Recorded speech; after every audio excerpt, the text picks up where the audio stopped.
6:34 here in the East. Now turning to a Fox News alert. Police in the United Kingdom have arrested 2 teenagers tied to the investigation into the hostage attack at that Texas synagogue. The arrests come as we learn more about the suspect, a 44-year-old British citizen who traveled to the U.S. earlier this month. Joining us right now with reaction, Dr. Zuhdi Jasser. He is the president of the American Islamic Forum for Democracy. Doctor, good morning to you. Good morning, Steve. Well, now the FBI says it was a terrorism-related matter. Initially, they said that the people in the synagogue were not being targeted. Now they've amended that. What do you make of what we have been able to piece together so far? Yeah, there's no doubt that Faisal Akram is a terrorist and was a terrorist, and thankfully he was extinguished in his attempts.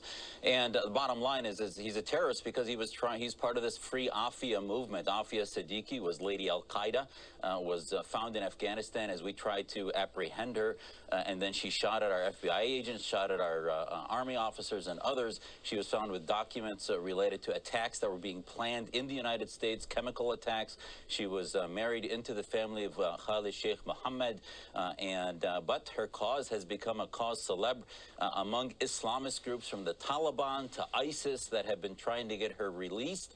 ISIS even asked to do a prisoner swap with James Foley or with Kayla Mueller, and ultimately we did not do that. And so he flew out to Fort Worth, where this terrorist flies out to Fort Worth, where she's being held. She was recently injured, and the Islamist groups in America have even been rallying. MuslimMatters.org a few months ago said that her case is on the verge of a turning point. So things have been boiling under for many who may not know who Aafia Siddiqui is, but these radical groups radicalize our communities by taking very extreme cases that are obviously guilty and using conspiracy theories and other things to radicalize vulnerable people like Akram, and then trying to say that somehow America is evil, that they don't get justice, etc. And then you have mainstream groups. Steve, Imam Suleiman out of Texas, who Nancy Pelosi chose to give the invocation to Congress in 2019, gave a speech 2 months ago basically calling for her release,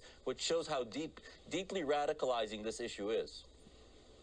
Sure. Dr. Jasser, this terrorist, as you refer to him, his brother said, he's got a lengthy criminal record. He's got mental problems. How did he get a visa to go to the United States, a tourist visa? And then at the same time, you've got the breaking news that apparently the authorities in the United Kingdom have arrested and are questioning 2 teenagers. What's the connection there, do you think?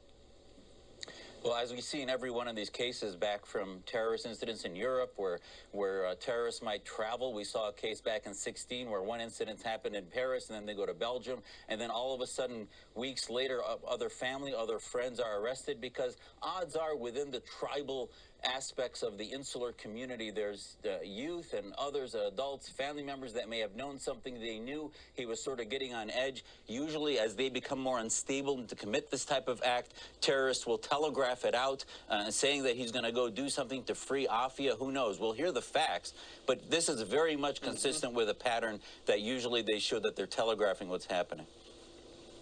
Well, let's see if they, from the United Kingdom, release further details later today. Dr. Jasser, thank you very much for getting up early out west. Anytime. Thanks, Steve.